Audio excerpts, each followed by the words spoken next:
নমস্কার, welcome to field gossip. আজকে আমরা খুব একটা স্পেশাল জায়গায় চলে এসেছি, কারণ একজন স্পেশাল মানুষের বার্থডে। আজকে পায়েল মুখার্জির বার্থডে। আপনারা সবাই চেনেন অ্যাক্ট্রেস পায়েল মুখার্জি। তো খুব ব্যস্ত রয়েছে, যেহেতু সবাই ব্যস্ত থাকে, জন্মদিন বিশেষ দিন, বিভিন্ন তার প্রোগ্রাম রয়েছে। সেই প্রোগ্রামের মাঝখানে একটু ছোট্ট করে আমরা সময় পেয়েছি যে তার বার্থডেটা কেমন সেলিব্রেট হচ্ছে, কি কি হলো আর কি কি হবে সেইগুলো একটু জানবো।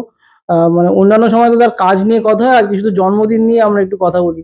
প্রথমেই হ্যাপি বার্থডে, মানে আমার তরফ থেকে এবং আমার দর্শক যারা দেখছেন এবং আমার পুরো টিমের তরফ থেকে। বার্থডেটা কেমন গেল এখনো পর্যন্ত? প্রথমে সবাইকে অনেক অনেক শুভেচ্ছা জানাতে চাই তোমাকে এবং দর্শকদের, এবং এই যে এত ভালোবাসা বার্থডের দিনে, মানে এটা একদম। সত্যি স্পেশাল নিজেকে মনেই হয়। বার্থডেটা খুবই ভালো গেল, কারণ আমি কালকে রাত্রিবেলা ফ্লাই ব্যাক করেছি, আমি মুম্বাইতে হ্যাঁ, ছিলাম। হ্যাঁ, হ্যাঁ। এবং আমি এখানে এসেছি এবং আবার দুদিন বাদে ব্যাক করে যাব। তো সুতরাং শুধুমাত্র বার্থডে কাটানোর জন্য। এবং এবারের বার্থডে সকালটা আমার সেমই আছে, সকালটা প্রত্যেকবার আমি যাই, মানে সকালটা আমার পিওর ফ্যামিলি টাইম থাকে এবং অবশ্যই পুজো দিয়ে শুরু হয় সকালটা। এবছরও তাই হয়েছে। আমি সাই বাবার মন্দির, কালীবাড়ি এবং জগন্নাথের পুজো করেছিলাম সকালবেলা উইথ ফ্যামিলি। তারপরে ফ্যামিলির সাথে লাঞ্চ এগুলো হলো।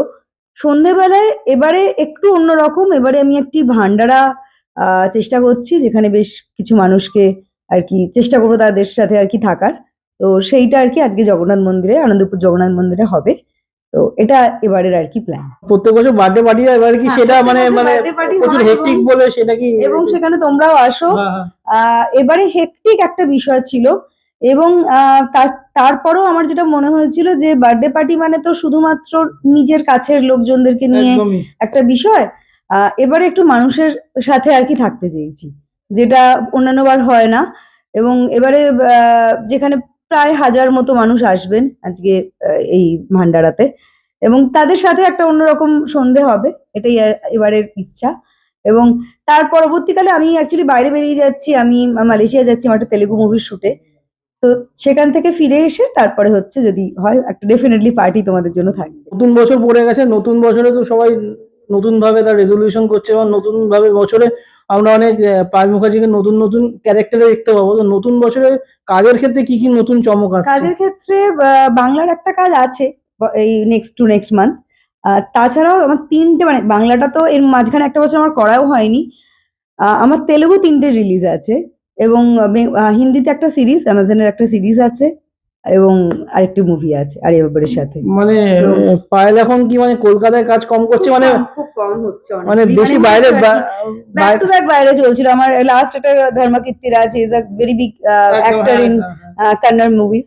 তো ওর সাথে একটা শেষ হলো, তো which is coming on June July মাসে রিলিজ হচ্ছে। সো ব্যাক টু মানে ব্যাক লোকজন যেরকম মানে বাইরে যায় যে একটা টাইম স্পেন্ড করতে বা কিছুটা সময় পেলো, একটু বাইরে আউটিং এ গেল, মানে পায়েলের এখন মানে কলকাতায় সময় পেলে কলকাতায় আসে এরকম ব্যাপারটা। একদমই তাই। এবং আমাকে লোকজন বলে যে মানে কিভাবে রিক্রিয়েশন কি জন্য কি করো, লেজার টাইমের জন্য কোথায় মানে বেড়াতে যাও ইত্যাদি। আমি বললাম না, আমার কাছে লেজার হচ্ছে কাজ আমি বাড়িতে থাকবো, বাড়িতে মানে বিনা কাজে, মানে আমি কাজ রোজ তো শুট না থাকলেও যে হ্যাঁ। যখন বাইরে তুমি প্রজেক্ট করবে, তোমাকে তো বাইরে ম্যাক্সিমাম টাইমটা থাকতে হয় না। সেই তো হোম। সেই কারণে হ্যাঁ, তো যার জন্য আমি এখন চাইছি যে একটু বাড়িতে থাকাটা, এটাই আমার সব থেকে এবছরের সব থেকে বড় রেজলিউশন, যে একটু বেশি বাড়িতে থাকবো। বাড়ির মতো কমফোর্ট তো কোথাও নেই, তো সেটা আর কি। আবার দুদিন বাদে বেরিয়ে যাব মালয়েশিয়ায় একটা তেলেগু মুভিরই শুট করতে, প্রায় 20 দিনের জন্য বেরিয়ে যেতে হবে। So is going on.